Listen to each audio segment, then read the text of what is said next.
안녕하십니까. 저는 상속, 유언 이런 쪽에 20년의 노하우를 만들어가고 있는 금상 대표 변호사인 김봉석입니다. 반갑습니다. 오늘 강의 잘 부탁드립니다. 네. 오늘 제 강의는 이렇게 한번 제목을 만들어 봤습니다. 가족에 대한 사랑, 유언.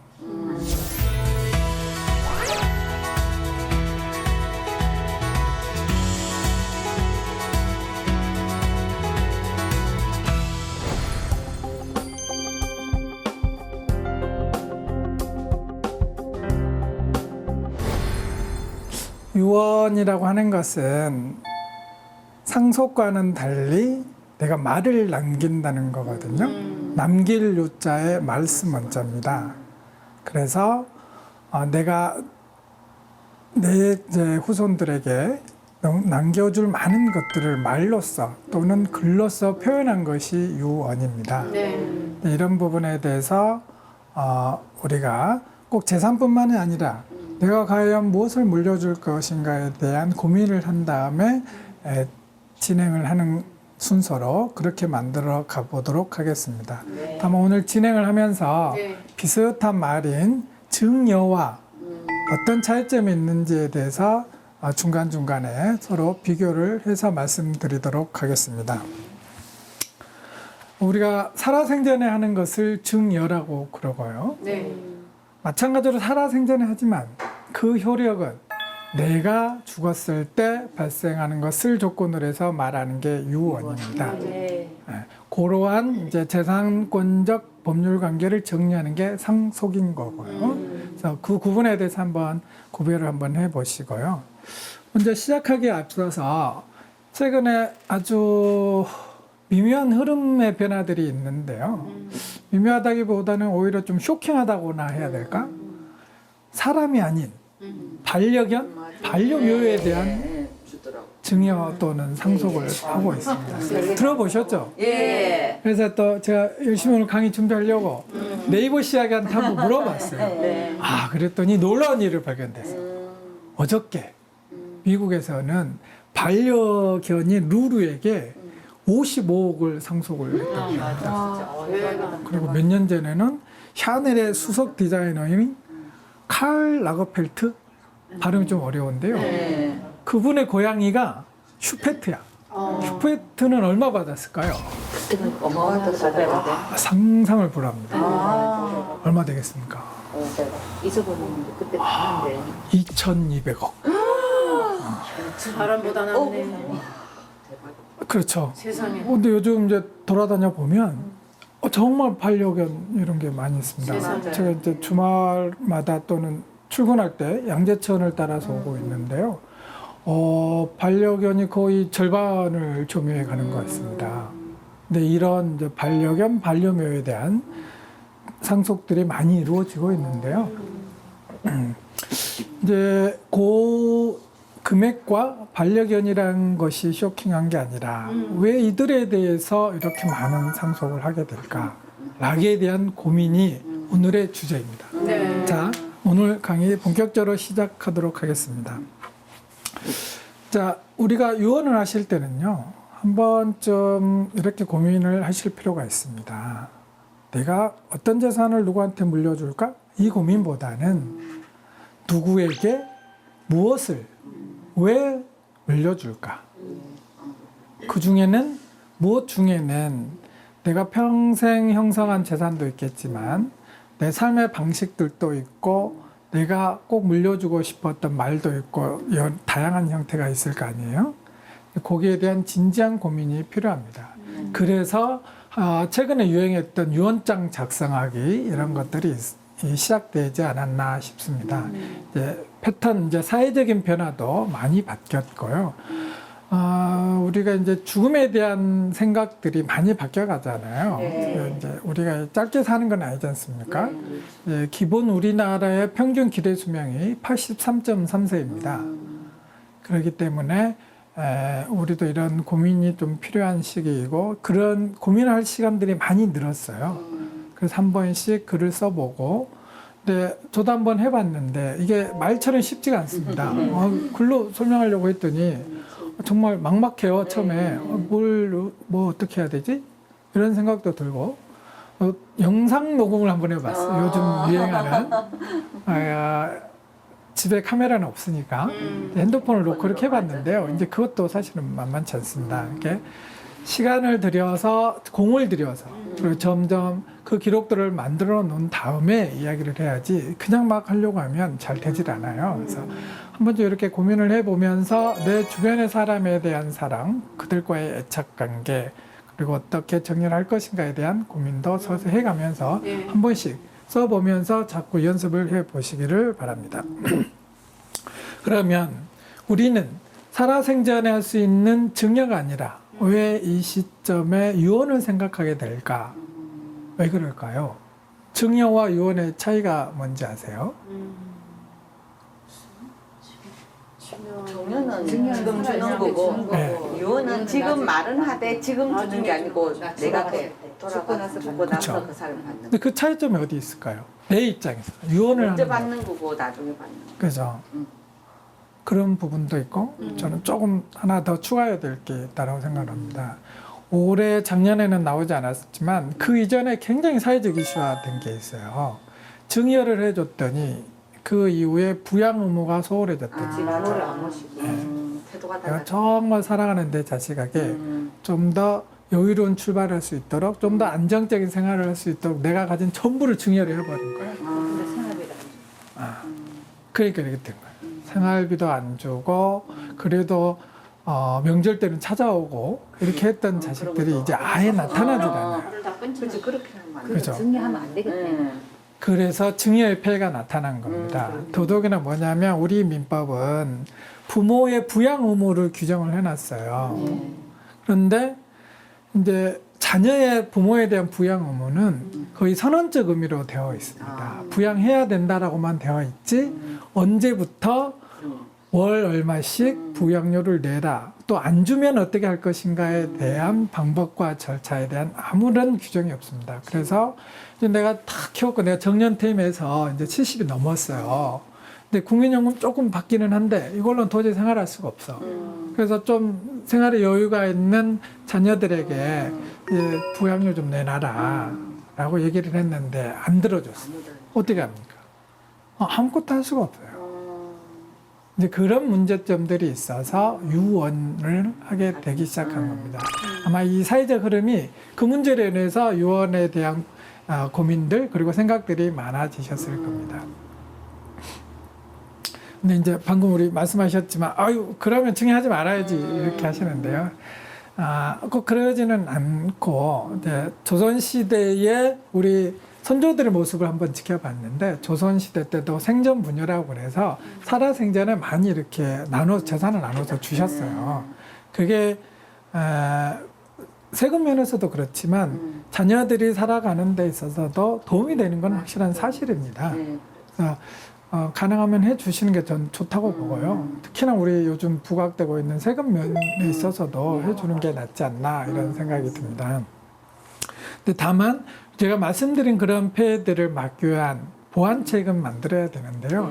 이제 법률적인 용어로 이제 조건부 증여, 부담부 증여라고 해서 증여는 해주는데 네가 이런 것들은 좀 지켜야 된다라는 게 있습니다. 그래서 뭐 월일에 내가 나한테 찾아와야 된다. 그리고 부양료는 뭐 얼마씩 지급하기로 한다. 뭐 그리고 형제들에 대한 의무도 이렇게 다 해라. 이런 얘기들을 계약서에 쓸 수가 있어요. 그래서 증여 계약서를 먼저 체결하는 게 제일 좋고 두 번째는 좀 이런 내용들을 부모와 자식 간에 쓰는 것이 참 안타깝기는 한데 그래도 그렇게 해놓는 것이 후회하는 것보다는 낫잖아요. 해야 될 거 해주고 그리고 또 안전장치도 마련해 놓고 이렇게 가는 것도 저는 한 방법이라고 생각을 합니다. 그렇게 한번 하시면 될 것 같고 그리고 이제 우리나라의 증여에 있어서 상당히 우리나라 증여는 유증은 되게 어려워요. 그걸 유언법정주의라고 하는데 정확히 법이 정한 요건에 맞춰서 해야지 안 그러면 다 무효가 돼요. 그래서 이제 신문기사에 심심치 않게 나올 거예요. 뭐라고 유언을 했는데 요건이 안 맞아서 서명 날인이 안 돼서 주소가 잘못돼서 유언의 효력이 없어서 결국은 상속 분쟁에 이르렀다. 이런 내용들이 많이 나오게 될 겁니다. 그래서 유언을 하실 때는 반드시 요건에 맞춰서 해야 되고 그리고 가능한 한 한번 작성하신 이후에는 법률 전문가들하고 한번 상의를 해보시는 게 좋습니다. 그래서 크게 뭐 상담료 안 비싸니까요. 네. 한번 해보시고 또 보시면 이제 네이버시나 그 유튜브시나 다 자세하게 설명이 되어 있어요. 근데 완벽을 기하자면 한 번쯤 점검해 보시는 게 제일 좋겠다. 그리고 이제 우리나라 유언의 방식은 5가지로 되어 있습니다. 우리가 잘 아는 내가 글로 써서 하는 자필 증서, 그리고 거기에서 비밀 봉함을 하는 비밀 증서, 그리고 또 하나가 대부분 알고 계시는 공정 증서, 그리고 또 하나가 이제 구수 증서라고 해서 말로 이렇게 표현하는 방식이 또 하나 있어요. 그렇게 이제 마지막으로 하는 게 녹음 방식. 아주 이제 편찮으셔서 도저히 쓰거나 이렇게 하지 못했을 때 이런 방식들이 있습니다. 그래서 이건 아주 중요하니까 조금 힘드시더라도 하나씩 좀 점검을 해보겠습니다. 그게 복지센터에서 한번 강의를 하면서 실습을 한번 해봤는데요. 이거 만들어 보겠는데 의외로 요건 흠결이 아주 많습니다. 제대로 작성된 유언장이 별로 없어요. 그래서 처음에 말씀드린 것처럼 무엇을 담을 것인지에 대한 고민도 필요하고 어떤 게 누락되었는지를 잘 보셔야 됩니다. 의외로 쉽지 않습니다. 그리고 하신다고 해서 내가 저기 강남구에 아파트 하나 있는데 그거는 누구 명의로 해라 이렇게 하지 마시고요. 결국은 이 유언이라고 하는 것은 내 자식들한테 내 상을 넘겨주는 거잖아요. 그래서 거기서 이른바 이제 모닝 멘트로 해서 정말로 내가 이 원장을 작성하게 된 배경은 이런 거고 진정한 목적은 이거다.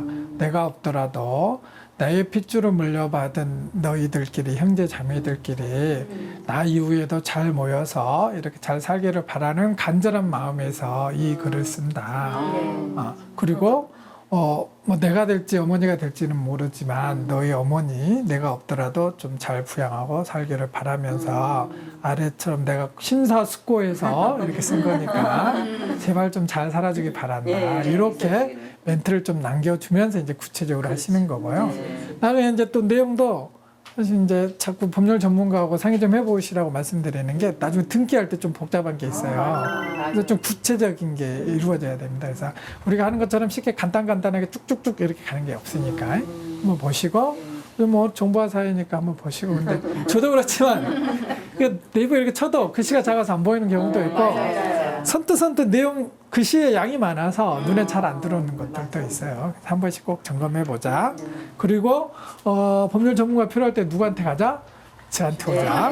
이런 얘기입니다. 그래서 이제 그러면 아주 중요한 문제로 자필 증서에 의한 유언 이게 아주 중요합니다. 그래서 이거 가장 근본이 되기도 하고 꼭 보셔야 됩니다. 그래서 5가지 요건이라고 하는데요. 일단 유언의 전문.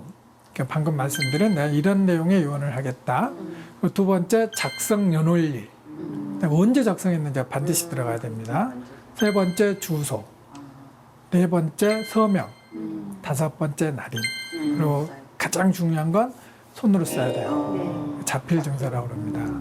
그리고 중간에 내용을 바꾸거나 이럴 때는 반드시 도장을 찍거나 서명을 해가지고 추가 몇 자, 삭제 몇 자 이걸 꼭 해 놓으셔야 됩니다.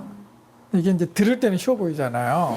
아까 말씀드린 것처럼 여러 번의 이런 실습을 해봐도 상당수가 이게 꼭 하나씩 누락이 돼요. 그래서 이걸 뭘 한다? 성명, 주소 이런 거 쓸 때는 그 주민등록증 있잖아요. 이걸 놓고 쓰시는데 이것도 변경하지 않은 경우들이 많아. 그래서 인감증명서 있잖아요. 인감증명서가 가장 정확합니다. 그걸 옆에다 놔두고 주소, 이름, 주민번호 그리고 서명 날인 이런 형태로 가시는 게 가장 좋습니다. 아셨죠? 네. 근데 더 나아가기 전에 이제 유언이 제일 좋은 게 뭔지 아세요? 증여와 비교해서 증여는 한번 주고 나면 끝난 거예요. 다시 돌이켜 올 수가 없어. 특히 안 줬다 하더라도 문서로 작성하면 번복할 수가 없어요. 유언은 조정이 가능합니다. 다시. 언제든지 바꿀 수가 내 있어요. 마음대로 다시 할 수 있구나. 좋아. 유언의 효력이 발생하기 전까지는 내가 언제든지 발수가 있어. 그러니까 유언장 받은 사람도 안심하고 있으면 안 돼요. 안 되겠네. 부모님한테 잘해야 돼. 언제 바뀔지 모르는 거야. 맞아요. 최종적으로 바뀐 부모님 마음을 잘 살펴야 돼 끝까지.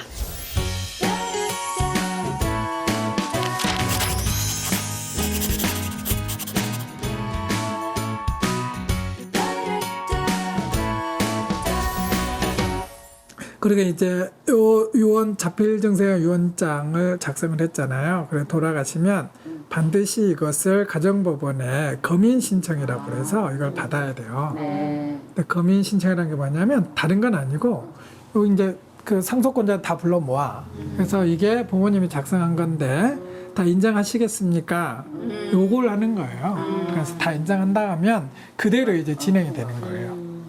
그리고 이제 또 하나 기재할 수 있는 게 뭐냐면 유언 집행자라는 게 있어요.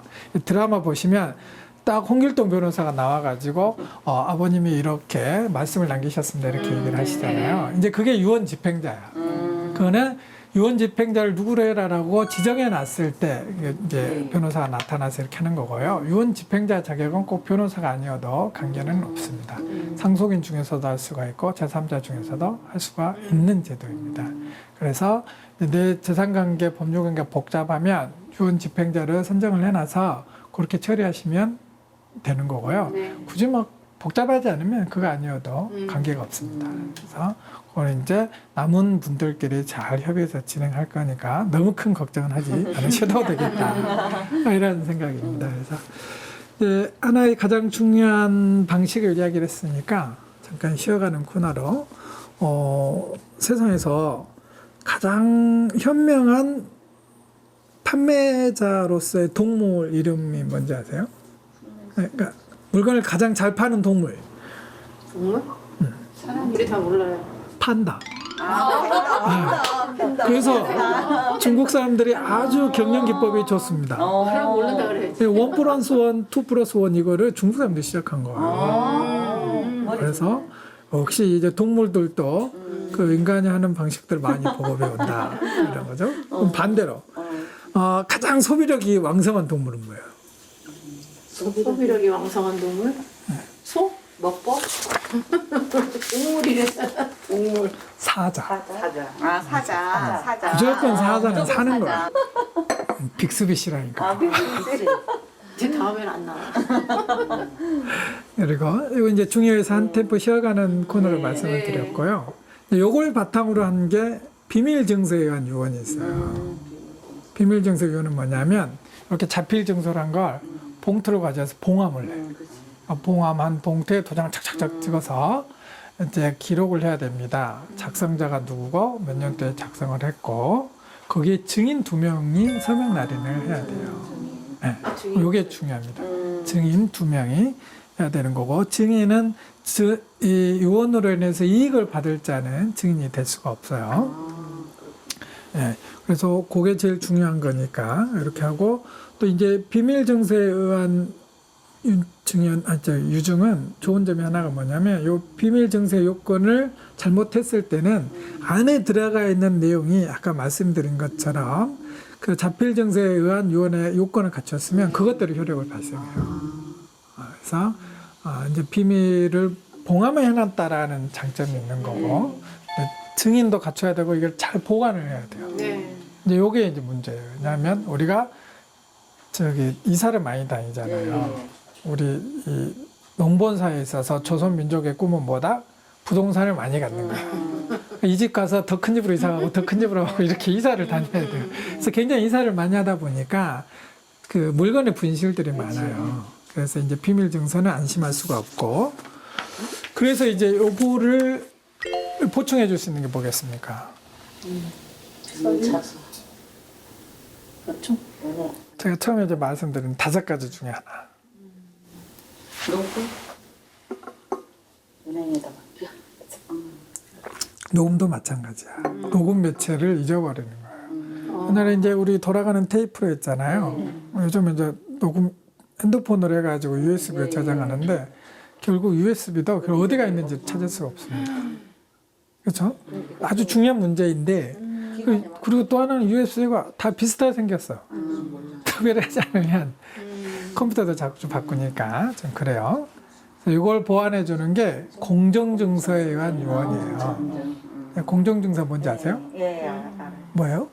그 어디 저기 변호사나 그 법무부에다가 아니 거기에다가 그 공증을 해놓는 거. 네, 그렇습니다. 근데 한 가지 주의하실 건 이 공정증서는 모든 변호사가 할 수 있는 게 아니에요. 요게 이제 큰 차이가 있습니다. 그래서 공증하는 데 가서. 그렇죠. 네. 법원 옆에 가면 항상 공증 이렇게 유리창에 새겨놓은 사무실이 있어요. 그런 데 가야 되네. 예, 여기가 이제 공증을 하는 변호사 사무실 공증인 됩니다. 그래서 왜냐하면 공증 사무실은 화재에도 대비해야 되는 특수한 시설을 갖춰야 되기 때문에 따로 법무부에서 인가받은 분들만 할 수가 있게 되어 있습니다. 이제 그 얘기는 이제 이 서류가 계속 보관된다라는 뜻이죠. 그러니까 저는 그렇게 생각해요. 공정증서에 의한 유언이 내가 잊어버릴 수 있는데 그거는 끝까지 보관을 해준다라는 의미에서 굉장히 중요한 부분이다. 네, 그게 첫 번째. 두 번째는 내용에 있어서도 좀 완화되어 있습니다. 다른 유언은 다 내가 이거 직접 적거나 이렇게 해야 돼요. 근데 이제 내가 좀 직접 적을 수 없는 상태인 경우도 있고 하잖아요. 근데 공정증서는 어떻게 하냐면 내가 공정사무실에 가가지고 내가 개략적으로 뭐 이렇게 유언을 하고 싶고 뭐 재산들은 이렇게 누구한테 증여해주고 싶다 이렇게 얘기를 하면 공정사무실은 등기부른 거 다 띄어요. 그리고 법적으로 다 필요한 것들을 정리를 해요. 그리고 다 세팅이 된 다음에 확인을 해요. 단순히 물어봐서는 안 되고 구체적으로 이제 구술 낭독해서 확인을 받습니다. 이러한 내용으로 이렇게 해서 했습니다라고 해서 보여주고 거기에 서명 날인을 받아요. 이미 이제 한번 다 걸러주는 거죠. 그렇게 해서 하기 때문에 보관도 항구적으로 용이하고 두 번째는 이제 법률가에 의한 판단을 받아보기 때문에 요건도 다 갖추게 된다. 이런 점에서 이제 장점이 있습니다. 근데 이제 요 공정을 받을 때 증인 2명을 대동을 해야 돼요. 그러니까 누구랑 나의 증언을 맡길 것인지에 대해서도 그러니까 이제 참관하는 건데요. 2명에 대한 생각도 좀 해보셔야 돼요. 누굴대로 예, 증인을 내가 세워가지고 사람은 안 된다니까. 그렇죠. 내가 이렇게 중요한 말을 했는데 그래서 적어도 증인을 그냥 데려가지는 않을 거고 내 삶을 잘 아는 그리고 또는 내 이제 유언을 잘 받을 분들에 대해 잘 아는 분들이랑 같이 가서 하는 거거든요. 근데 저는 이 부분도 매우 중요하다고 생각해요. 과연 이 내 삶을 옆에서 증언해 줄 수 있는 증인 2사람이 누구일까? 나는 이 사람들과 얼마만큼 많은 신뢰를 가지면서 살아왔는가? 라는 것을 또 돌이켜 볼 수 있는 좋은 기회라고 생각을 합니다. 한번 생각을 해보시고 요즘 이게 논란이 되고 있는 게 있어요. 그게 뭐냐면 뭐 다시 말씀드립니다만 고령화되면서 여러 가지 문제점들이 있거든요. 그러니까 치매에 걸리는 경우들이 많이 있고요. 그러니까 뇌졸중, 갑자기 심장정지 이런 경우들이 오는 경우가 있어서 본인의 의사를 잘 표현하지 못하는 상황들이 생깁니다. 특히나 이제 유언도 했고 공정증서에 의한 유언도 했지만 간혹가다 치매 상태에서 이루어지는 경우들이 있어요. 왜냐하면 뭐 여러 자녀들 중에 누군가는 가서 어머니한테 이렇게 좀 유언해 주십시오라고 할 수도 있는 거잖아요. 근데 어머니는 뭐 이쁜 딸이 와가지고 얘기하니까 다 해줄 수 있지. 근데 그게 나중에 이제 돌아가시잖아요. 그러면 이게 소송이 걸릴 확률이 높습니다. 왜냐하면 병원에는 그 의료 진료 기록지가 다 있거든요. 그러면 그 날짜 유언했을 때 그분의 이 의사 판단 능력이 어느 정도인지에 대한 평가가 나오거든요. 그래서 치매 상태였다라고 해서 감정이 나와버리면 이 유언은 효력이 없어요. 그리고 그 치매 상태인지 여부는 유언을 했을 때 입원한 병원의 진료 기록지를 가지고 왔지만 제3의 기관, 즉 3회 종합병원에 맡겨서 판단을 하기 때문에 그 의사가 나와서 담당 진료의사가 나와서 하는 건 증언에 불과하고 또 다른 감정에 대한 감정이 이루어지기 때문에 여러 가지 문제가 생길 수도 있습니다. 그래서 이건 내가 정상적인 사고를 가지고 있을 때 해야 되는 거고 이미 치매 판정을 받아서 입원해 있거나 요양원에 가 계실 때 이 방식은 적절하지가 않습니다. 그래서 그건 한번 고민해 보시고 요즘에 이제 이런 사례들이 많이 생기고 있거든요. 그래서 이제 이런 경우에 이제 논란이 되고 있는 게 이거예요. 이제 공정인이 이제 출장을 가서 이제 지금 방금 말씀드린 내용들로 다 얘기를 했어요. 요지를 듣고 뭐 본인 이제 그 상속을 받을 분들의 이야기를 듣고 이제 개략적으로 작성을 해가지고 이제 가서 보여주면서 맞습니까? 라고 했어요. 근데 대화가 안 돼, 말은 안 돼. 근데 이제 눈으로 판단을 할 수 있으니까 고개만 이렇게 끄덕끄덕했어. 그럼 이거는 효력이 있겠습니까? 없겠습니까? 있을 것 같아. 이런 아니 왜냐면 인정했어요. 그때는 못 알아듣잖아. 네. 이거는 효력이 없습니다. 그렇지. 이제 그 상태에서 의사 판단 능력이 있었다라는 게 확인이 되지 않기 때문에 판례인은 이를 부인하고 있어요. 그죠? 그러니까 제정신 때 해야 돼. 그죠? 그게 중요해요, 사실은. 내가 정신 똑바를 때. 제일 중요한 근데 중요한 건 애를 하나만 놓으면 별 문제가 없겠다. 그게 너는 문제 없겠다. 자, 그러면 돌이켜서 우리 상속은 누가 받습니까? 아들, 딸, 특히 비속에 있을 때 혼자만 받습니까? 아들 손자도 아니, 손주는 손자 대습상속이니까 받을 수 아들 없고. 하나만 있으면 그냥 뭐 먹고 살다 그냥 그대로 가잖아요, 아들한테. 그죠? 상속은 아들, 딸만 받을까요? 아니야, 배우자는 배우자. 배우자가 있죠. 배우자 있잖아. 배우자. 거기다 배우자는 5화를 가산해줘. 더 가져가죠. 그렇지. 50%. 55. 그러니까 50% 아예 50%. 뭐 부모 자식 간이니까 무슨 일이 있겠습니까마는 만에 관계가 안 좋을 때는 그것도 문제가 될 수 있는 여지가 있다는 거죠. 그래서 모든 건 내가 정상적으로 판단할 수 있을 때 미리 대비해 놓는 게 제일 좋다. 그래서 이제 이런 경우가 문제가 뭐냐면 이제 저희 의뢰인들한테도 가끔 얘기를 드리지만 이제 왜 암 판정 받고 이렇게 하시잖아요. 근데 미리 좀 받아 놓으시라 얘기하는데 이걸 받기가 너무 어려워요. 진짜 미안하고. 자식된 도리로 가가지고 아버님 이렇게 좀 해주십시오라고 말하는 게 정말 할 수가 없어요. 또 잘 키운 자식일수록 잘 못해. 맞아. 그 어렵지. 예, 결국은 그럼 누가 해야 돼? 내가 해야 되거든. 근데 사람의 욕심이라는 게 어떻습니까? 내가 비록 아프더라도 나 정말 오래 살 수 있어요. 내 이 치료를 해서 극복할 수 있어 라는 생각을 가지고 살아가시거든요. 그리고 또 한편으로는 내가 언제까지 내가 살 수 있을지 알 수가 없어요. 그러면 병원비도 많이 들잖아요. 자식들한테 피해를 끼치고 싶지 않은 생각도 많이들 가지고 계시더라고요. 근데 이런 경우에 이제 문제가 생기는 거예요. 근데 결국 내가 자식을 사랑한 만큼 내가 준비를 잘해야 돼요. 맞아, 그렇게 서로를 위해서. 결국 이제 내가 준비를 해야 되는 겁니다. 누가 뭘 해줄 거라는 막연한 추측이나 기대를 하지 마시고 요즘은 그렇게 준비를 해놓고 하시는 것이 훨씬 더 분쟁도 예방하고 자녀 간에도 화목하고 더 좋다. 이런 생각이니까요. 어려우시더라도 한 번씩 해보시는 것이 저는 좋겠습니다. 다음에 이제 말씀드린 것처럼 구수증서에 한 게 있거든요. 구수증서는 말 그대로 내가 말해서 받아 적게 하고 하는 증서입니다.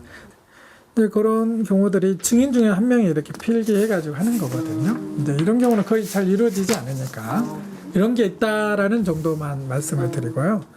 또 하나 아까 말씀드린 것처럼 녹음 방식에 의한 요원이 있어요. 근데 이것도 까다롭습니다. 그러니까 내가 질병에 걸렸거나 기타 급박한 사정 때문에 다른 방식을 할 수가 없어요. 그럼 막 급박한 상황에 있을 때 내가 말하고 그걸 녹음해가지고 증서로 만들어야 되는데 사실 이거 불가능하잖아요. 그 상태 되면 말하는 것 자체가 쉽지가 않아요. 네. 그래서 어렵다. 이제 저도 이제 여러 가지 한번 출장 한번 가본 적이 있는데요. 이제 병원에 계셔요. 이제 병원에 가서 이렇게 부르면 적어도 그 상태에서 저를 부를 정도 되면 쉽지가 않습니다. 기존에 준비되어 있는 게 있거나 이렇게 하면 모르지만 말씀드린 것처럼 말씀 자체가 굉장히 어려워요. 이런 게 쉽지가 않은 거죠. 제가 출장 강연 그래도 말씀을 하셔서 이제 상속 받을 분들이 다 모여 있는 상태에서 말씀을 하시고 다 동의를 받아서 했기 때문에 분쟁이 없는 것이지 이게 이제 명확하게 되지 않으면 이제 뭐 워낙 우리 법이 잘 되어 있으니까 상속 분할 청구, 유류분 청구 뭐 다 생길 수가 있거든요. 네, 그런 문제들이 있다.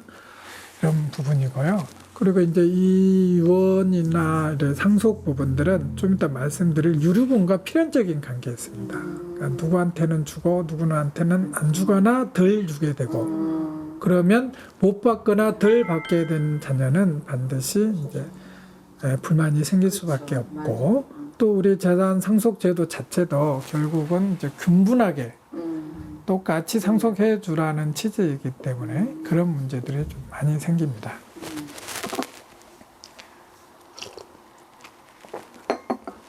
혹시 여러분 중에 이제 이런 하나의 이제 요즘 IT 세계에서 새롭게 만들어지고 있는 방식이기도 한데요. 까치 유언이라고 한번 들어보셨어요? 까치가 기쁠 때만 막 까치까치 이렇게 그러니까. 소식을 알려주는 거잖아요. 사람들이 이름을 잘 만들어요. 네이밍이 상당히 중요한데. 우리 이제 그 구글 플레이어나 애플 스토어나 네이버에 이렇게 까치 유원 이렇게 치시면 잘 나오는데요.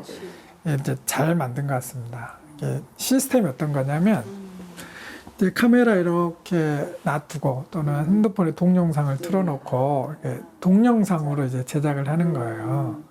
이제 동영상 유언 배달 서비스 뭐 구체적으로 얘기하면 이런 건데. 근데 제가 이렇게 앉아서 동영상을 다 이렇게 제작을 한 다음에 그냥 보관을 하고 있어요. 이제 다만 하나 뭘 해야 되냐? 이 영상을 받을 분의 핸드폰 번호는 기재를 해놔야 돼. 그래서 적어놓잖아요. 그리고 이제 내가 유명을 달리하게 되면 이 웹 서비스를 실행해 주는 업체에서 국가하고 협의가 되어 있는지 자동으로 요거를 받을 분에게 영상 전송이 돼요. 근데 이거 굉장히 편리하고 잘 되어 있는 시스템이죠. 요거는 이제 보관의 고민이나 이런 부분들이 전혀 없고 해요. 그래서 이제 아주 IT 산업으로 잘 만들었다라고 하고 상당히 이제 이용자 수가 많이 늘어가고 있는데요. 오늘 우리 방송 보시는 이제 방청 또 시청하시는 분들이 이 시스템을 많이 이용해 주시면 이 업체도 더 훨씬 더 다양한 서비스를 만드실 수 있을 것 같습니다. 그래서 이제 까치 유언이라고 하는데요. 이제 요런 제도도 있으니까 한번 보시고 다만 하나 유의할 점은 이 방식에 의한 유언의 효력이 인정될 것인가 이건 계속 논란으로 남습니다. 제가 말씀드린 것처럼 우리나라 유언은 법정주의라고 그랬잖아요. 네. 5가지 요건을 다 갖춰서 해야 돼요.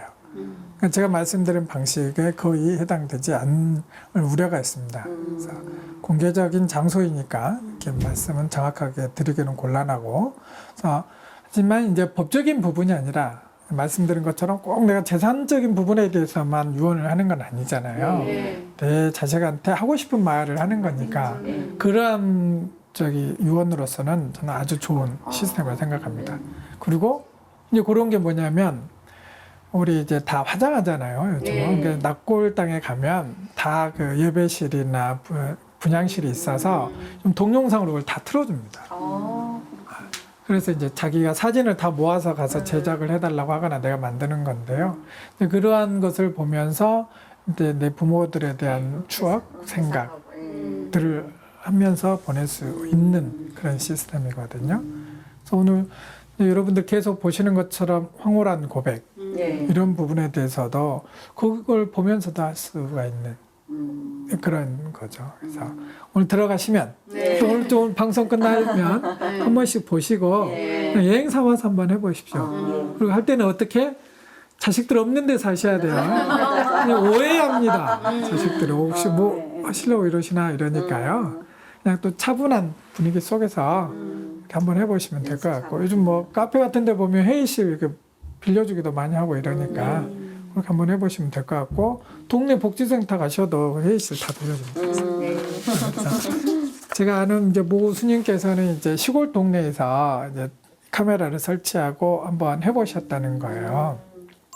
근데 이제 처음에는 굉장히 낯설어하시고 못하시고 또 내 스스로도 받아들이지를 못하시는 거죠. 내가 살 날이 아주 한참 남았는데 뭐 이런 거 이렇게 하시는데요. 이것도 몇 번 해보다 보니까 자연스럽게 하시게 된다는 거예요. 그래서 이제 뭐 요즘 세상이라는 게 두려워하면서 안 하는 것보다는 자꾸 뭘 해보고 준비하는 세상이 되었잖아요. 맞아요. 네, 그렇게 한번 해보시는 걸로 하겠습니다. 이제 아까 말씀드린 것처럼 우리가 꼭 알아두셔야 될 게 있어요. 유류분 제도. 그러니까 남겨져 있는 건데요. 우리나라가 유언이나 상속이라고 하는 것이 내가 말한다고 해서 100%내 맘대로 되는 게 아니에요. 왜냐하면 이제 예전에 뭐 우리 해방 이후의 삶을 보더라도 특히 배우자 그리고 딸들에 대한 상속이 거의 이루어지질 않아서 많은 불균등이 있었습니다. 이런 부분을 좀 보완하기 위해서 유류분이라는 제도를 만들었거든요. 근데 이 유류분 제도가 이제 법이 제도가 잘 정비되고 다 이제 다들 배우고 와서 이렇게 하기 때문에 내 권리 주장이 강해졌어요. 그래서 가만히 있어도 이제 다 보장이 되는 건데요. 오히려 저는 이걸 상속이나 유언을 하시려고 하는 분들의 제한들이 많이 되고 있지 않나 하는 생각도 됩니다. 그래서 지금 헌법재판소에 이 유류분 제도에 대한 위헌법률 심판 청구가 되어 있어요. 그래서 이제 그 결과가 어떻게 나올 것인지 한번 지켜보실 필요는 있습니다. 아마 지금은 시기적으로 봤을 때는 아마 합헌이 나올 겁니다. 왜냐하면 우리가 이제 주변에 봐서 그렇지 실질적으로 그렇게 모두 다 균분하게 상속이 이루어지고 있다라고 보기 어려운 경우들도 많이 있거든요. 법은 그분들도 다 제도적인 보장을 해줘야 되니까 아마 이제 위헌 나오기는 좀 어려울 것 같고요. 여기 최근에 처음에 이제 말씀드렸습니다만 이 유류분 제도가 사실은 굉장히 소송으로 많이 제기되고 있어요. 상속이나 유언을 요즘 유언을 많이 하시다 보니까 거기에 대해서 실질적인 평등, 형평성을 고려받지 못한 분들, 그리고 또 아예 소외되신 분들, 또 조금 적게 받았다라고 생각하는 분들이 이 소송을 제기하는데요. 이 소송은 1년 이내에 소송을 해야 됩니다. 상속이 있는 날로부터 1년, 뭐 해외 출장이나 이런 것들로 인해서 몰랐으면 10년 이내에 청구할 수 있는 부분들인데요. 네. 네, 이제 시효적 제한이 있으니까 보시고 이 소송이 굉장히 많이 증가를 하고 있고 이 소송은 금액이 많고 적고의 차이가 아닙니다. 이거는 가치 평가에 대한 이제 기대감이라는 것도 있거든요. 똑같이 38평 아파트를 받아도 결국은 다른 겁니다.